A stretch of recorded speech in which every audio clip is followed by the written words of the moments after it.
canyon, that's where I long to be, with my three good companions, just my rifle, pony and me.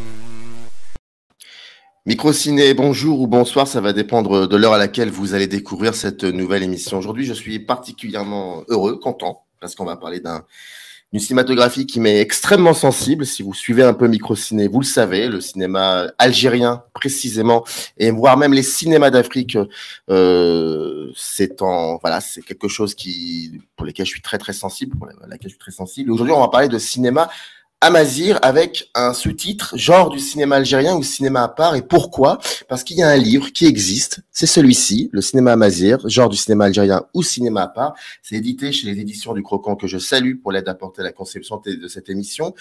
Le lien dans le descriptif, vous cliquez dessus, vous tombez sur le livre si vous voulez vous l'approprier. Et puis il y a une autrice qui est là, qui a écrit, qui l'a pensé, c'est Latifa Lafer. On va se tutoyer parce qu'on se connaît très bien et je suis donc particulièrement content que tu sois là pour nous, parce que voilà, tu es là et ça me fait déjà plaisir, et puis surtout pour parler d'une cinématographie qui nous réunisse, et je suis vraiment, vraiment très content. Comment vas-tu, Latifa? Merci, bonjour.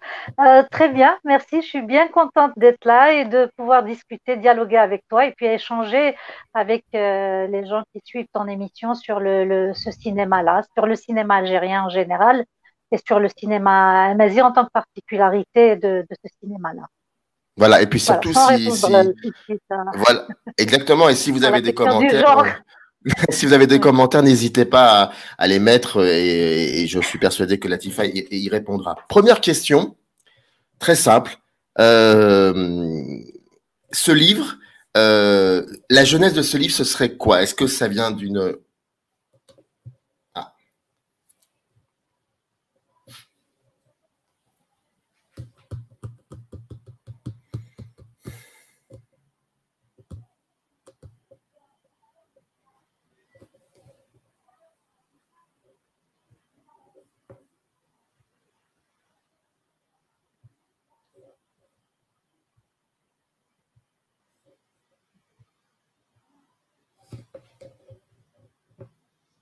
Oh, mes excuses. T'as appuyé sur un bouton, c'est ça?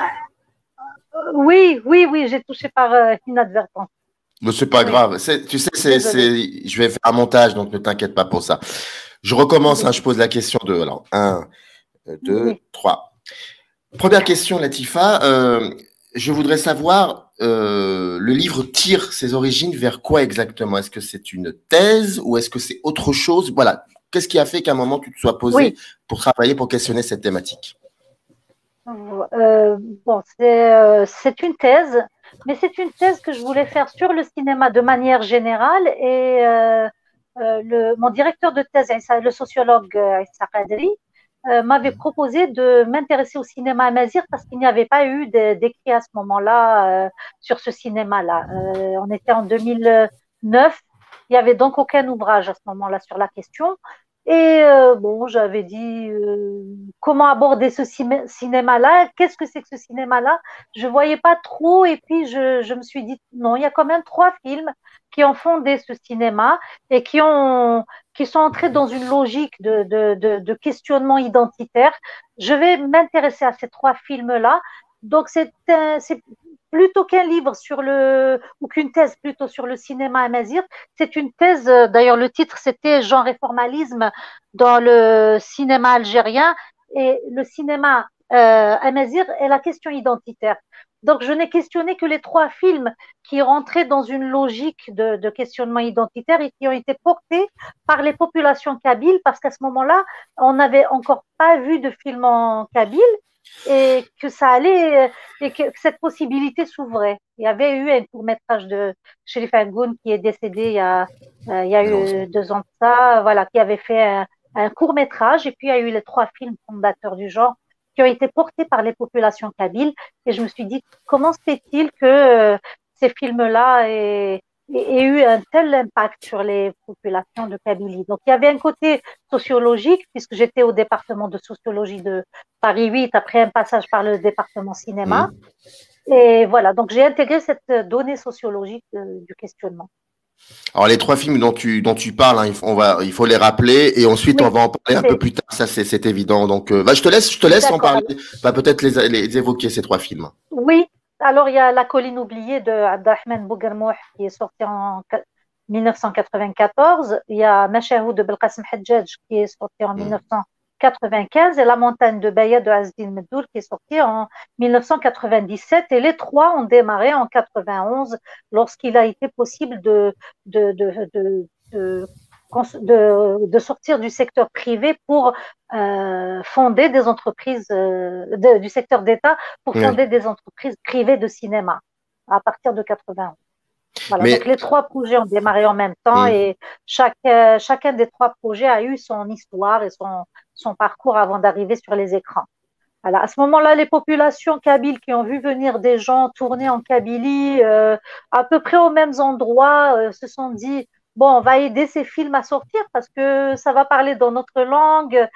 Tamazigh était reconnu comme langue et du coup, il y a eu un formidable élan populaire de dons financiers comme de dons en accessoires, comme de participation aux films divers dans l'actorat, dans tout ce qui est tout ce qui est à l'image, voilà. Les équipes de réalisation, ouais. Voilà. Mais ce qui est assez incroyable, alors il y a deux choses, je pense. Il faudrait, à mon avis, selon moi, peut-être, parce que tu le fais dès le début dans ton livre, contextualiser, c'est-à-dire placer le décor, c'est quoi le cinéma algérien, dans le sens où comment il s'est créé le cinéma algérien, et comment on en est arrivé à ces trois films-là. Et puis surtout, deuxièmement, c'est très troublant de constater que ces trois films-là ont été réalisés à une période que nous connaissons très bien, une période très particulière dans l'histoire de l'Algérie, c'est les années 90. On appelle cette période par tous les noms possibles et imaginables, mais dans tous les cas de figure, ça a été une période très douloureuse. Et c'est vraiment assez incroyable que de cette période douloureuse soient sortis ces trois films-là. Donc, premièrement, est-ce que tu peux juste nous situer un petit peu c'est quoi le cinéma algérien, mais vraiment, parce que pour que les gens puissent vraiment comprendre d'où ça vient, qu'est-ce qui a fait que ces trois films existent, et puis ensuite répondre à cette question par rapport à le fait que ces trois films soit eu de la vie, soit apparu dans les années dans une période où la vie était très particulière. En fait, ce que j'ai constaté que le cinéma, lorsqu'il s'agit d'événements douloureux, comme ça a été le cas de la guerre de libération ou le contexte sécuritaire des années 90, il y a eu immédiatement des films sur ces questions-là, directement ancrés dans la réalité. Par contre, lorsqu'il s'agit du cinéma social ou de la revendication, il y a 10 ans, entre les événements d'avril 80 par exemple et la sortie des films. Il a fallu tout le temps de la reconnaissance de l'identité, de l'habitude de l'usage de la langue et de l'acceptation des scénarios écrits en français mais qui vont être adaptés à la langue kabyle. On dit amazigh, mais ça s'est passé, les tournages se sont passés en Kabylie, c'est pour ça que je dis kabyle. Donc il y a Benjamin Stora en a parlé une fois, il a dit qu'il y avait 10 ans de retard entre l'image et le réel. Pas dans le contexte de la guerre, pas dans le contexte de la violence, mais en tout cas dans les autres contextes, oui, il y a un décalage. Et ce décalage, c'est en fait, il est économique, je pense, parce que c'est en 91 qu'on a permis aux gens de fonder des entreprises privées. Et du coup, Hadjadj et Belkacem Hadjadj et Azdine Meddour sont sortis du secteur d'État et ont fondé Imago Film, qui est une entreprise privée, dans laquelle ils ont travaillé tous les deux sur leur projet. Et pareillement, Abdelrahman Bouguermouh, qui est leur aîné, qui a écrit son scénario en 58 déjà, il était étudiant à l'IDEC en France, actuellement la FEMIS. Il a écrit son scénario avec Mouloud Mamri en 58 et le film est tourné en 91. Donc, il a un parcours un peu parallèle aux deux autres. Et les deux autres réalisateurs partaient voir le tournage de Bouguermouh, le tournage de La colline oubliée, donc le roman de Mouloud Mamri. Voilà, le contexte pour les films, c'est celui-là. Mais le contexte du cinéma algérien en général, on sait que ça a été un cinéma qui a commencé avec les documentaires pendant la guerre de libération. et qui a continué comme ça sous la forme documentaire jusqu'en 64 où il y a eu le film de Jacques Charby, Si jeune paix, qui est le premier film, disons, de fiction documentaire, je dirais. C'est un film très poétique, très réaliste, basé sur l'actualité. Hein. Contrairement à ce qu'on dit, ce n'est pas un film de guerre ou sur la guerre, c'est un film qui se place dans un contexte d'après-guerre, mais où la guerre est questionnée directement. Donc, il est assez particulier ce film qu'on voit très peu d'ailleurs, c'est dommage.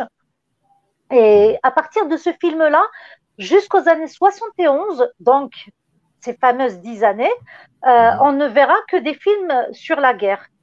Et en 71, le premier film social qui est Tahia Yadidou de Mohamed Zinat, qui est une poésie au milieu du cinéma algérien, qui baignait dans le classicisme hollywoodien ou soviétique. Et d'ailleurs, il y avait des luttes idéologiques intenses hein, sur ces questions de films hollywoodiens ou pas, soviétiques ou de l'Est ou pas. Donc, il y avait ces choses-là avant que n'arrive comme un ovni Tahia Yadidou.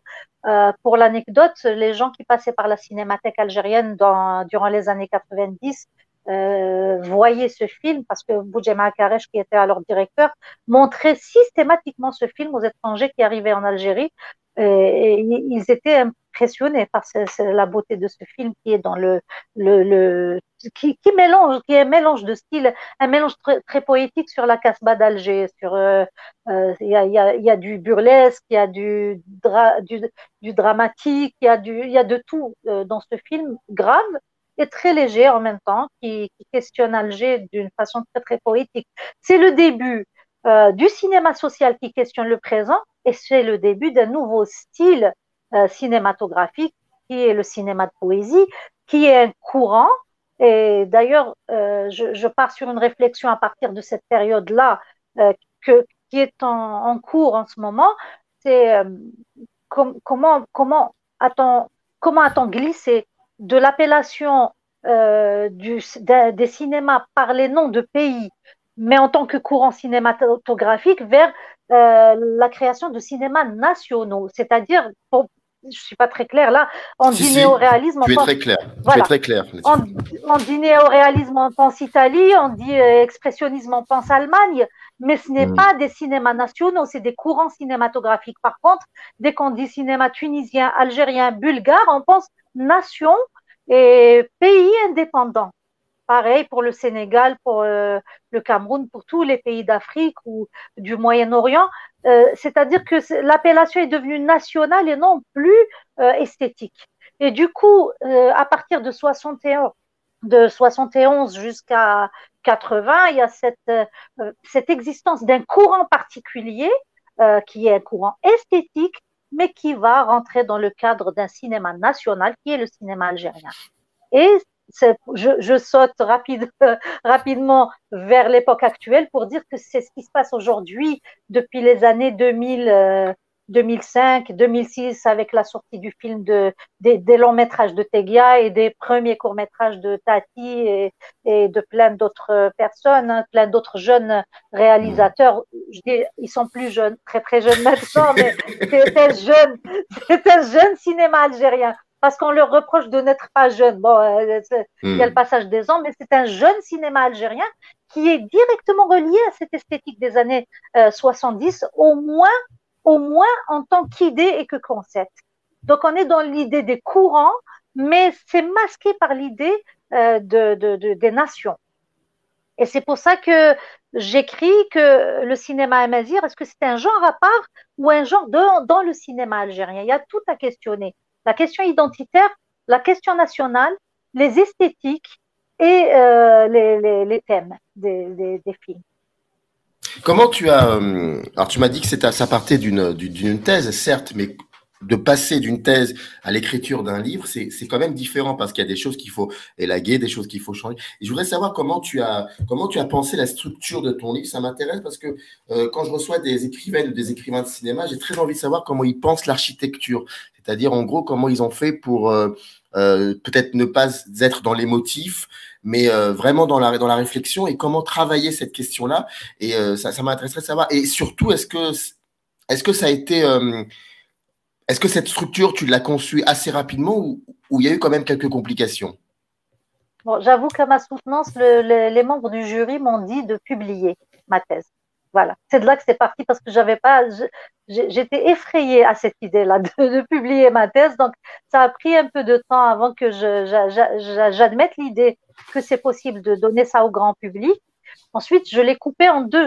J'ai séparé le cinéma algérien du cinéma amazigh parce que c'était dispersé les deux choses, alors que ce sont des réflexions que je mène séparément. Et je ne voulais pas noyer le cinéma amazigh dans le reste de la réflexion sur l'esthétique du cinéma algérien. J'ai donc pris uniquement ce côté cinéma amazigh. Et puis, à mon retour de France, j'ai commencé à enseigner l'anthropologie à Tizi Ouzou et je me suis rendu compte qu'il y avait une demande et un besoin d'apprendre le cinéma et de savoir comment on tourne, parce que c'est très faible en ce moment, la production cinématographique. Du moins, il y a des films, mais il n'y a pas un savoir, il n'y a pas de formation. Il y a très peu de choses qui sont faites, peut-être que tu le sais, il y a Yazid Arab qui donne des cours, qui essaie de former des équipes, qui fait de gros efforts et de temps à autre, il m'invite à intervenir sur l'histoire du cinéma algérien. Mais sinon, il n'y a pas grand-chose en termes de formation au cinéma. Et du coup, c'est ça qui a fait que le cinéma amazigh n'est pas beaucoup évolué ou avancé en termes de production et de réalisation en Kabylie. Il y a peu de choses qui se font et durement.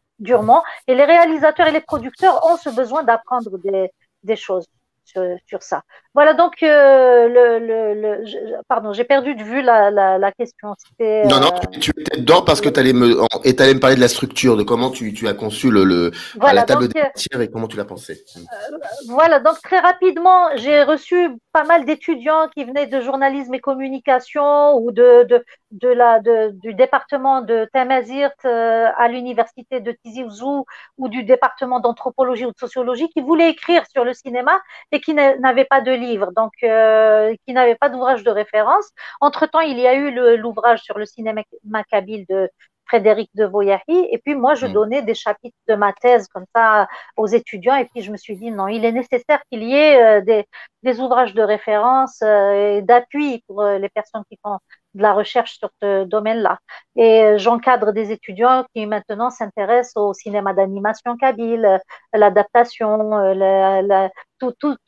plein de pistes s'ouvrent pour eux parce qu'ils ont moins peur une fois qu'il y a quelques ouvrages de référence qui leur permettent de s'appuyer dessus.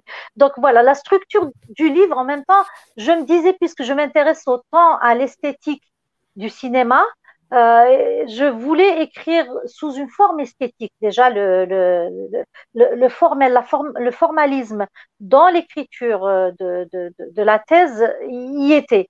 Donc, j'ai un peu fait un mélange de style journalistique, de style scientifique. Je suis un peu sortie de ma rigueur pour quelques envolées poétiques dans l'écriture même. Et ça a permis de penser qu'il était possible de le publier tel quel. Bon, je l'ai retravaillé ensuite parce que je me disais il fallait simplifier les choses trop techniques, trop universitaire pour ouvrir la réflexion. Des fois, il y a des statistiques sur le cinéma, des nombres, des chiffres, des choses comme ça, et ça alourdissait un peu l'écriture, donc j'ai mis ça de côté. Je suis pas, parce que la thèse est consultable sur le site de Paris 8 dans son ensemble, et j'ai laissé le côté plus de place au côté historique de la chose. J'ai conçu une structure basée sur l'histoire de la chose, un peu comme dans l'anthropologie dynamique où le côté politico-historique entre en action dans l'écriture ou dans le récit. Alors, permets-moi d'être beaucoup plus précis dans la construction donc, du livre. Il y a une introduction, bien évidemment. Ensuite, tu t'intéresses, tu questionnes non, pardon, tu poses, tu installes le contexte historique que tu cites, que tu évoques en disant qu'il est peut-être improbable. En fait, tu parles de l'affirmation identitaire dans le cinéma algérien. On en a d'ailleurs, c'est ce qu'on a dit dès le début de l'émission. Le chapitre 2, c'est un fait cinématographique. J'aime bien l'idée d'utiliser le mot fait. C'est vraiment, on n'est pas dans la supputation ou dans l'interprétation, c'est vraiment les choses qui existent, qui sont là, qui sont du présent. Et qu'est-ce que je fais avec ça? Et là, pour le coup, tu poses une question intéressante en disant cinéma amazir et cinéma. Oui, parce que, voilà, c'est là où je veux en venir. C'est que quelqu'un qui prend le livre, qui regarde le titre, il va dire, oh là là, c'est pas possible, encore cinéma amazir, encore les amazirs, mais on est tous des Algériens, etc. Mais c'est pas ça du tout. C'est pas ça du tout, en fait. Comme tu l'as très bien dit, il y a le néoréalisme, il y a la nouvelle vague, il y a etc., etc. Et toi, tu te poses la question de savoir est-ce qu'il y a comme ça un courant qui est comment dire, identifiable par un style et qui pourrait, comme on a dit, cinéma JD dans les années 70, voilà. Est-ce qu'il y aurait ça? Et c'est ça dont je voudrais savoir. Est-ce que, pas forcément sur les 3 films que tu as évoqués, dont on va revenir, mais ce cinéma amazir, cet amazir, est-ce qu'il est identifiable? Est-ce qu'il y a un style qui est commun? Et est-ce que les films entre eux se parlent? Est-ce que c'est un courant? Oui. Alors, je dirais que pour ces films-là, j'ai traité un peu de l'esthétique des films, mais c'est une esthétique classique. Donc, et je m'intéresse beaucoup au cinéma de poésie, à la nouvelle vague, à toutes ces cinématographies-là. Ils ne s'inscrivaient pas là-dedans. Donc, déjà, le côté esthétique a été traité, mais écarté au profit d'une autre réflexion. Est-ce que c'est un genre, sachant que la question des genres, ce qui nous ramène à la question des nations, la question des genres est arrêtée par Hollywood, par les industries. Il y a le genre comique, le genre cinéma de guerre, cinéma burlesque, il y a le western, il y a tous ces genres-là, le documentaire, cinéma d'art. Et est-ce qu'on peut venir, nous, installer un genre comme ça au milieu d'une structure de genre déjà installée et arrêtée par les grandes industries? Et ce que je questionne à ce moment-là, c'est a-t-on le droit de figer la notion des genres et de dire qu'il faut une grosse production? Et dans ce cas, que devient-on alors en tant que nation, toutes ces petites nations qui n'ont pas d'industrie et qui font des cinémas particuliers? Où est-ce qu'ils vont placer ces cinémas-là si les notions de genre sont figées? Je pose les questions, mais je n'y réponds pas parce qu'il faudrait qu'il y ait une réflexion élargie sur la question des nations, des genres, des cinématographies du tiers-monde, ou des pays en voie de développement, des industries, où on se place par rapport aux industries. A-t-on le droit de mettre au même niveau de concurrence des gens qui font des films dans des difficultés extrêmes en Afrique ou au Moyen-Orient ou dans d'autres pays avec des gens qui ont des budgets colossaux pour faire des films? C'est toutes ces questions-là qu'a soulevé la question du genre. C'est pour ça que je dis, est-ce que c'est un genre? Et dans ce cas-là, il va rentrer par effraction dans quelque chose de figé depuis très longtemps. Et puis en plus, il n'y a pas beaucoup de films. Et il n'y a de genre que s'il y a beaucoup de films de ce style-là, que si ce style est posé. Donc, c'est juste pour un peu donner un coup de pied dans la fourmilière et dire qu'est-ce que c'est le genre, qu'est-ce que c'est l'esthétique, qu'est-ce que c'est. Et à ce moment-là, est-ce que le cinéma amazigh est identifiable? D'un côté anthropologique, il a soulevé un autre questionnement. Parce qu'on est dans la question de la revendication qui s'appuie, qui a pour miroir la langue. Et on se dit, est-ce que la langue suffit à définir un film? Et là, je rentre encore dans un questionnement où cette idée-là de film parlé en kabyle et donc amazigh vole en éclats. La langue ne suffit pas. Donc, je vais questionner la bande son, la bande image et poser encore un problème. Est-ce que c'est la langue? Et pourquoi alors un film muet peut-il prétendre, comme Isoran, le film, c'est un court-métrage marocain, comment se fait-il alors que ce film muet soit classé amazigh? Et là, on questionne là encore la bande-son et la bande-image et on va découvrir que ce sont les décors, que c'est la construction filmique, que ce sont les repères culturels, les habitudes culturelles. Je me rappelle que Belkacem Hadjadj me disait que quand il a montré son film en Corse, on lui a dit si on en enlève le son, ça devient un film corse. parce qu'il traite de la vendetta et que c'est quelque chose qui leur parle historiquement. Voilà, donc lui, il place son film dans la Méditerranée. Azdin Meddour place son film dans l'anthropologie et il fouille vers le bas.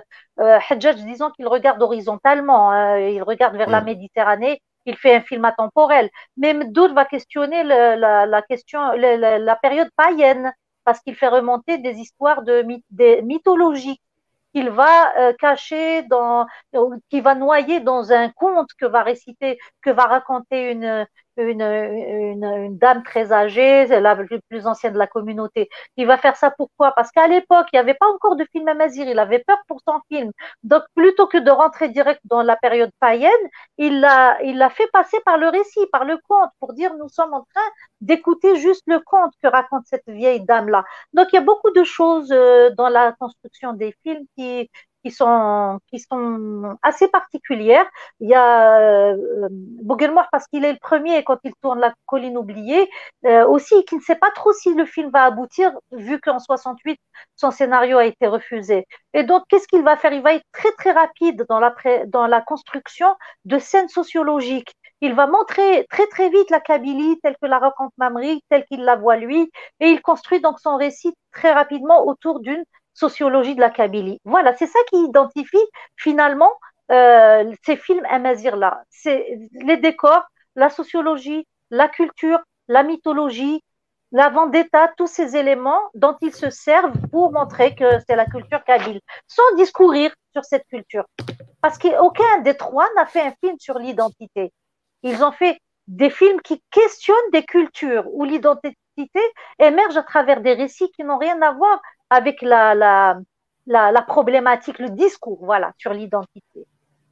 Est-ce qu'il y a aussi le fait que, comme on n'avait pas des images de cette culture, et ben, il fallait revenir à cela, il fallait combler donc des images manquantes, il fallait les combler. Et donc, c'est peut-être pour cela que ces trois cinéastes que tu as nommés… Alors là, vas-y, je t'en prie. Oui. Alors là, je m'appuie sur Hajjaj et Meddour parce que même s'ils sont dans la même entreprise, ils ont deux idées différentes. Alors l'un parle de cinéma amazigh, c'est Meddour, pour lui c'est un style nouveau qui se crée, et l'autre parle de cinéma d'expression amazigh, Hajjaj, ce qui veut dire qu'il intègre le cinéma algérien dans cette cinématographie. C'est lui, le cinéma qui apparaît dans les années 90 est d'expression amazigh, parce que tout le reste est amazigh finalement, tout ce qui est ancré dans l'Afrique du Nord, tous les films algériens, et là, donc ça ouvre une porte vers les autres films, parce que l'Arche du désert de Mohamed Chouir est en plein dans les tribus des Zénètes, dans à Timimoun. On a des films chez les Touaregs, on a les films des Aurès, il y en a beaucoup qui sont ancrés dans cette culture amazigh, mais qui ne sont pas parlés en tamazight. Donc là, ça ouvre encore, disons que c'est un chantier, parce qu'à chaque fois qu'on parle d'une question, c'est un débat qui s'ouvre. Est-ce que tout le cinéma algérien est amazigh parce qu'il est ancré en Afrique du Nord, ou est-ce qu'on va parler de cinéma amazigh uniquement à partir du moment où les gens tournent des films qui sont parlés en tamazight? Et là, on va avoir deux types d'idées, des débats d'idées autour de cette question-là. Mais mon point de vue, c'est que le cinéma étant un art et non pas une science seulement, c'est un art. Il s'inscrit en tant qu'art dans un art universel, et à ce moment-là, on ne peut pas venir le classer sociologiquement ou anthropologiquement et dire que c'est ça. Non, le cinéma en tant qu'art a aussi ses théoriciens, ses théories, ses critiques qui vont le placer dans le cinéma universel. C'est uniquement les sociologues, les anthropologues, les gens les journalistes qui vont pouvoir le classer comme cinéma amazigh, mais pas en tant que scientifique, on ne peut pas faire ça, ou en tant que critique, en tant que, disons, pas scientifique, en tant que théoricien du cinéma, ou historien du cinéma, ou critique de cinéma, on ne peut pas faire ça. On va forcément y réfléchir avec des outils qui appartiennent aux théories du cinéma. Et donc, voilà. Donc, il jusque-là, je dis ça parce que jusque-là, ceux qui ont écrit sur le cinéma algérien, Lotfi Maherzi, Abdelghani Magharbi, Wassila Tamzali, viennent du monde de la sociologie, de la littérature, et donc on n'a pas de personnes qui écrivent, Bejaoui, si on peut dire Bejaoui, Ahmed Bejaoui a écrit, il est en plein dans le domaine du cinéma. Mais sinon, la plupart de ceux qui ont écrit sur le cinéma algérien sont sociologues. Donc, ça va tirer vers les méthodes sociologiques. Et on n'a pas assez d'écrits qui s'inscrivent dans l'art cinématographique. Mais alors là, tu touches tu touches un autre problème que nous connaissons très très bien, mais qui est la critique de cinéma. Mais il y a quelque chose. Quand il y a un genre cinématographique, c'est parce qu'il y a aussi une industrie. L'Algérie a connu, c'est pas à toi que je le dis, a connu une industrie, c'est-à-dire une politique de distribution, de production, de les tickets, etc., etc. Bon, il s'avère que depuis maintenant un certain temps, il y a vraiment pas, il y a plus d'industrie en Algérie. Donc, comment peut-on réfléchir à la notion de genre dans un pays où l'industrie n'existe plus? J'ai cette impression que ce sont c'est plus une notion de film. Voilà, il y a des films qui sont là, qui sont éparpillés.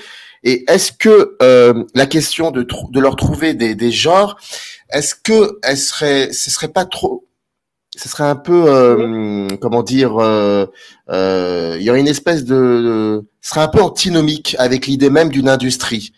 Déjà, premièrement, et deuxièmement, les 3 films que tu cites ont cette particularité, si je me trompe pas, de ne pas filmer frontalement le présent, même s'il y a des résonances avec le présent. Un film de cinéma a des résonances avec le présent, ça on le sait. Mais je veux dire, pourquoi je te pose cette question? Parce que tu as cité notre ami Yazid Arabe, qui est, pour ceux qui ne savent pas, qui est réalisateur, mais qui est aussi, qui occupe pas mal de casquettes, et qui est quelqu'un qui quand même fait des films de manière indépendante. Je veux dire, voilà, il fait beaucoup de films et il se débrouille c'est un résistant, comme on dit. Et puis, il y en a d'autres aussi. Mais je veux dire, Omar Belkacemi, par exemple, des gens comme ça, leurs films, ça questionne frontalement le présent, mais il n'y en a pas beaucoup.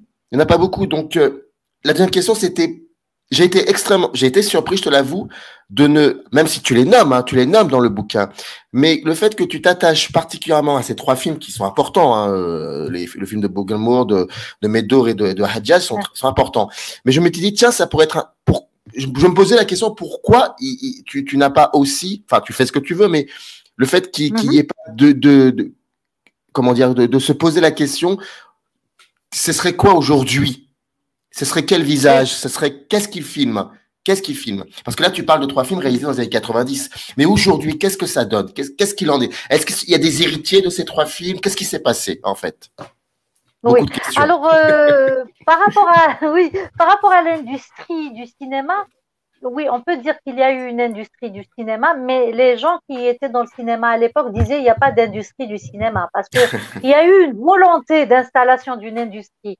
Il y a eu un apport étatique très important. Il n'y avait que des entreprises d'État pour que le cinéma existe, mais il n'y a pas eu beaucoup de films. Donc, c'est tout relatif, disons. La question de l'industrie du cinéma était toute relative, sachant qu'il n'y avait pas beaucoup de matériel. Il fallait attendre l'autorisation de tourner et attendre très très longtemps. Il y avait des commissions de lecture, il y avait une commission de censure reconnue, par l'État. Ils ont installé dans un bureau une commission de censure des films. Donc, c'était nommé. C'était nommé même. Je veux dire, voilà. Et officiel et nommé. Il y a un article de Mouni Berrah sur ça dans un cinéma action spécial Algérie. Elle parle du fait qu'on nomme un bureau de censure et qu'on l'installe et qu'on sache où il est. Et voilà. Et elle disait même que les réalisateurs qui voulaient échapper à la censure allaient se réunir là où la censure n'irait jamais les chercher, c'est-à-dire dans les locaux où se trouvaient les locaux de la censure. C'est-à-dire, c'est un truc dans ce genre-là. Et donc, par rapport aux industries, aux grandes industries du cinéma, les jeux sont faits. On ne peut pas rivaliser avec cette notion-là. Donc, ce qui se passe, c'est que après maintenant 100 ans de cinéma, est-ce qu'on ne devrait pas revoir la question des genres et la redéfinir fonction de certaines réalités qui sont l'existence des films et non pas les critères de l'industrie? Est-ce que c'est économique finalement ou est-ce que c'est théorique? Est-ce que les gitans, s'ils font des films sur leurs origines, sur leur vécu, n'ont pas le droit de dire qu'ils vont créer un genre gitan? C'est pour ça que je dis, je donne un coup de pied dans la fourmilière. C'est questionnant. Est-ce que ça doit rester figé comme ça et être dépendant des grandes industries? Et se dire qu'on va jamais créer un genre à moins de créer du western ou du cinéma de guerre et en grand nombre. Voilà, c'est juste questionner. Maintenant, pour revenir au cinéma amazigh, oui, c'est pour ça que je dis, est-ce qu'il existe ce genre? C'est simplement la question que je pose. Je n'y réponds pas. Je dis, voici les critères des grandes industries, voici les caractéristiques de ces films. Maintenant, essayons de voir, est-ce qu'on peut dire qu'il existe un genre amazigh? Ou alors, est-ce qu'il existe un genre identitaire mondialement, en parlant du cinéma kurde, gitan, de tous les cinémas particuliers? Un cinéma amérindien, est-ce qu'il existe? Est-ce qu'il peut exister quelque chose d'autre que les genres déjà posés? Voilà. Je n'y réponds pas parce que finalement, il n'y a eu que 3 films et par la suite, ce n'est que maintenant, parce que tu cites Belkacemi, tu cites Yazid Arab, ce n'est que maintenant qu'on voit un peu ce que va devenir ce cinéma, parce que sorti de là, aujourd'hui, ce cinéma-là commence à ressembler à tout le cinéma algérien, c'est-à-dire à questionner l'immédiateté, la société, et pas la question identitaire. Il n'est pas tourné vers la question identitaire, il est tourné vers une réalité des régions amazighiophones. Mais toi, qu'est-ce que toi tu en penses de ça, de ce fait, du fait que parce que le contexte est vraiment très particulier, on n'est pas dans un pays comme où il y a une forte industrie. C'est dans un pays où le cinéma continue encore de chercher, où il y a des problématiques, mais juste impressionnant l'État ne finance plus le cinéma algérien. Et c'est catastrophique. Oui, mais j'y viens. Voilà. À partir du moment où le cinéma en Kabylie commence à questionner son présent, commence à s'intéresser à ce qu'il rejoint le reste, il rejoint les jeunes réalisateurs ou le jeune cinéma algérien qui est dans ce questionnement-là de l'histoire, de la sociologie, de la culture, de l'identité. Il rejoint un ensemble qui est, c'est pas que je n'y touche pas dans cet ouvrage-là parce que ça vient dans l'ouvrage qui suit, qui est celui consacré à l'esthétique du cinéma algérien. Il y a une suite à ce livre-là qui est où va-t-on placer donc le cinéma de Tariq Tegia, de Mohamed El Tati, de Abdelnour Zahzah, de Mouzahem, de Hassan Farhani et de tous les autres, de Jedwani, tes films. Où est-ce qu'on va placer donc ces films-là qui se posent des questions au présent? Parce que les jeunes réalisateurs et réalisatrices qui viennent en Kabylie et qui habitent en France et qui viennent filmer les origines en Kabylie ou dans les Aurès ou partout en Algérie, c'est aussi une forme de cinéma qu'il va falloir questionner. Est-ce qu'on va rester dans l'idée d'un cinéma algérien ou est-ce qu'on va dire qu'il s'universalise et qu'il y a plein de réalisateurs de partout dans le monde maintenant qui veulent tourner des images sur l'Algérie? Parce que le problème qui s'est posé jusque-là par rapport au public algérien ou à pas mal de journalistes en Algérie, c'est est-ce que c'est un film pour nous ou pour les étrangers? Et cette question-là m'a toujours énervée, je dirais. Là, je rentre dans le cadre émotionnel duquel j'essaie de sortir dans mon travail. C'est énervant de se dire est-ce que ce film est fait pour nous ou pour les étrangers? On est censé voir des images qui sont un point de vue du réalisateur, qui sont sa vision sur les choses sans avoir à orienter ou à questionner sur pourquoi tu n'as pas fait, pourquoi il n'y a pas ça dans ton film. C'est pas, on regarde souvent des films en demandant au réalisateur pourquoi il n'a pas fait et non pas et qui ne concerne pas ce qu'il a fait.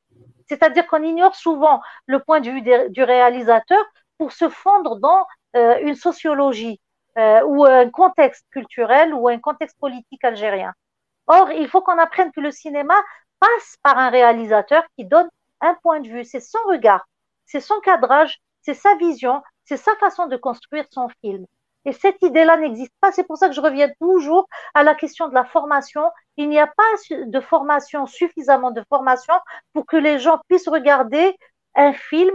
Là, je vais revenir à mon parcours à moi. Quand j'ai été journaliste dans les années 90 à la Tribune, le matin, dans des journaux, et je ne parlais que des thèmes des films parce que je ne savais pas comment écrire sur les esthétiques, la forme. Je n'écrivais que sur les thèmes et les ambiances. J'étais terrifiée à l'idée d'aller à la cinémathèque. J'ai travaillé par la suite à la cinémathèque parce que je voulais apprendre. Mais quand j'étais journaliste, je ne savais pas questionner un film. Je disais le public a reçu le film comme ça et le film parle de ça.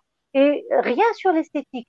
Et je me suis rendu compte qu'il y avait autour de moi des gens qui allaient devenir des réalisateurs comme Zahzah, Tati et d'autres qui savaient parler des films. Et je me disais donc, nous, journalistes, nous ne sommes pas formés à la critique. Et donc, nous ne pouvons pas lire un film. Et j'ai choisi d'aller demander du travail à la cinémathèque pour apprendre ça avec tous les autodidactes qui étaient à la cinémathèque et qui avaient un savoir immense dans le cinéma et qui ont été les premiers, mes premiers formateurs au cinéma avant que j'aille étudier à Paris 8. C'était eux, c'était les gens de la cinémathèque. Boujema Akaresh me disait, parce que je disais, je suis terrifiée, je regarde émotionnellement les films, comment je vais pouvoir parler des travelling, des plans séquences. Il me disait, ne perdez jamais ça, ne perdez jamais cette faculté de regarder avec vos émotions, parce qu'un film est un spectacle d'abord. Le reste, la technique, vous l'apprendrez en lisant, en regardant des films, avec le temps. En regardant les pellicules, en remontant des pellicules, en scotchant des pellicules. C'est à partir de là, en allant montrer des films. Voilà, donc c'est toute cette formation à l'animation cinématographique et à la cinémathèque qui m'a aidé à comprendre qu'il fallait que je fasse des études de cinéma. Mais les journalistes, encore aujourd'hui, le savent et le disent. Nous ne sommes pas formés pour lire la structure d'un film et la comprendre. Il y a les linguistes qui savent parler de sémiologie des films, mais il y a tout le monde de l'analyse qui échappe et il y a tout le monde de la critique cinématographique qui échappe. Voilà ce qu'il y a, disons, du côté de la lecture des films. Et c'est pour ça que dans ce livre-là, je vais lentement comme ça, posant les bases de qu'est-ce qu'un genre, qu'est-ce qu'une esthétique, qu'est-ce qu'un récit, qu'est-ce que l'histoire, avant d'aborder l'actualité dans un autre ouvrage. C'est tout un chantier là. Avant d'aborder dans un autre ouvrage, qu'est-ce que le cinéma aujourd'hui? Et là, on verra ce que deviennent ces films actuels. Je me suis arrêtée aux années 90 parce qu'il fallait expliquer ces questions de genre, etc. Mais dans l'ouvrage, la deuxième partie de ma thèse que je suis en train de travailler en ouvrage, je pars des années 50 jusqu'à aujourd'hui, mais en questionnant les styles, pas les genres, les styles, voilà, les esthétiques. Voilà, je ne sais pas si ça répond. C'était très bien parce que je pensais à cette phrase d'Anna Karina dans Pierrot le Fou quand tu parles de Karesh et de ton émotion qui dit, et Karina dit à Belmondo, tu me parles avec des mots et moi je te regarde avec des sentiments.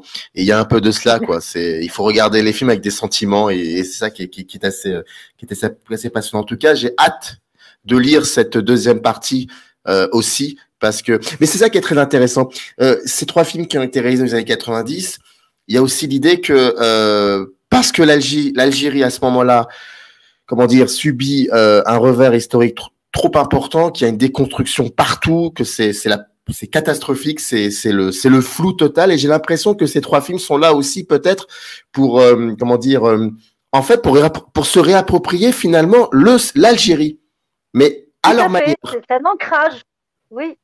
Tout à fait, parce que c'est dans un moment où on fait des films sur l'actualité sécuritaire, on traverse des périodes terribles.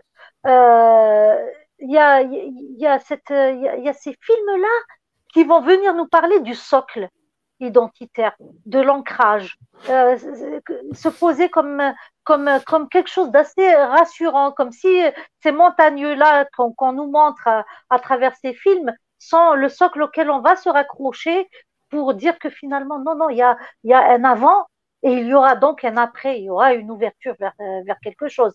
En même temps, les réalisateurs, eux, sont en plein dans cette période-là parce que leurs films se terminent de façon dramatique, tous les trois. Ouais. Les femmes survivent, les hommes meurent. Les trois femmes, comme par hasard, ont toutes les trois des garçons. Donc, il y a une sorte de continuité patrilinéaire de cette structure kabyle qui est patriarcale. Donc, ils sont vraiment ancrés dans quelque chose d'ancien, d'ancestral, ça questionne la vendetta à chaque fois, ça questionne, il y a quelque chose qui n'est pas, il parle de ce qui n'est pas réglé sur la question identitaire, sur l'ancrage culturel et sur une sorte de continuité qui, comme par hasard, est une continuité qui va être assurée par des femmes qui vont donner le relais à leurs garçons. Voilà. Donc, c'est d'un point de vue sociologique, il y a aussi des choses à questionner de ce côté-là. Mais je m'intéresse beaucoup plus au côté cinématographique parce que c'est ce qu'on évoque peu quand on écrit sur le cinéma algérien. Je suis entièrement d'accord avec toi. Je répète, le cinéma amazigh, genre du cinéma algérien ou cinéma à part, c'est édité aux éditions du Croquant, pardon. Dans le descriptif, vous avez un lien qui renvoie directement à ce livre si vous voulez vous le procurer. J'aimerais te poser une dernière. Alors, comme je le dis souvent, on a parlé de 0,01% du livre. Le reste, lisez-le parce qu'il y a pas mal il y a des choses vraiment passionnantes et ça aide en même temps. Une dernière question. Bouguermour est mort, malheureusement, Meddour est mort, Belkacem Hadjadj est encore vivant. Là où je veux en venir, c'est que, prenons Belkacem Hadjadj. Aujourd'hui, qu'est-ce qu'il fait? Est-ce qu'il a changé son cinéma? Ou est-ce qu'il est toujours, ou est-ce qu'il continue toujours de faire le fameux même film? On dit souvent d'un auteur, c'était Melville qui disait, si on prend le premier de mes films et le dernier, il faut qu'il y ait une continuité. Est-ce que Belkacem Hadjadj dans les films après Machaoui, il a continué à faire, Machaoui, il a continué à faire le même cinéma ou est-ce que ça a évolué, son regard, est-ce qu'il a évolué? Qu'est-ce qu'il en est? Je trouve que dans le film qui vient juste après, celui sur Fadman Soumer, il y a une sorte de parallélisme avec La Montagne de Baya. Donc je trouve que c'est resté sur ce registre-là. Mais après, Hadjadj a produit le jeune cinéma algérien. Il a produit le film de Mohamed Lakhdar Taki. Il a aussi produit un film de Taki. Donc il est beaucoup plus producteur, il est beaucoup plus pris par sa vie de producteur que par sa vie de réalisateur. Mais je dirais que il y a deux films qu'il a fait après, deux documentaires, L'Arc-en-Ciel éclaté et sur la période du terrorisme et une fantasy à Sidi Bel Abbès qui sont très particuliers. Je me souviens qu'à Paris 8, un de nos enseignants avait ramené une femme taxi à Sidi Bel Abbès parce que la structure du film était très très intéressante. C'était la seule femme qui faisait le taxi à Sidi Bel Abbès parce qu'elle était veuve et c'est une ville de l'Ouest qui n'admet pas trop les femmes dans l'espace public. Bon, c'était le cas avant, mais il y a eu les années 90 qui ont tout changé et qui essayent de s'imposer. Et on a une caméra témoin qui est à côté d'elle et elle parle à la caméra comme c'est du cinéma direct où il questionne beaucoup la société patriarcale, où il montre que les femmes avancent très vite et prennent d'assaut les espaces publics en Algérie. J'ai beaucoup aimé ce film. On en avait fait une critique à Paris 8 pendant nos cours. Voilà, donc il a des choses particulières, Hadjadj, mais voilà. Là, je n'ai pas trouvé très intéressant le film sur Fadman Soumer. Donc voilà, donc en général, je ne parle pas d'un film quand je n'ai pas de feeling avec ce film, mais j'ai beaucoup apprécié L'Arc-en-Ciel éclaté et Fantasy à Sidi Bel Abbès, voilà. Mais il a surtout une carrière de producteur. Et ça, maintenant, c'est ça, c'est une carrière de producteur. Le cinéma amazigh, genre du cinéma algérien ou cinéma à part, c'est édité chez Édition du Croquant. Merci beaucoup, Latifa, d'avoir pris du temps pour nous parler un peu de tout ça. Merci d'avoir donné l'occasion de parler du livre. Merci beaucoup. Bah, je t'en prie. Et puis, j'ai envie de te dire, la prochaine fois, il faut que, voilà, 3 points de suspension et on se dit que la prochaine fois, ça sera pour la suite et on parlera donc de tout ça. Alors, merci à toi, Latifa. J'espère. Merci. Au revoir. Merci. Générique. In the canyon, That's where I long to be, with my 3 good companions, just my rifle, pony and me.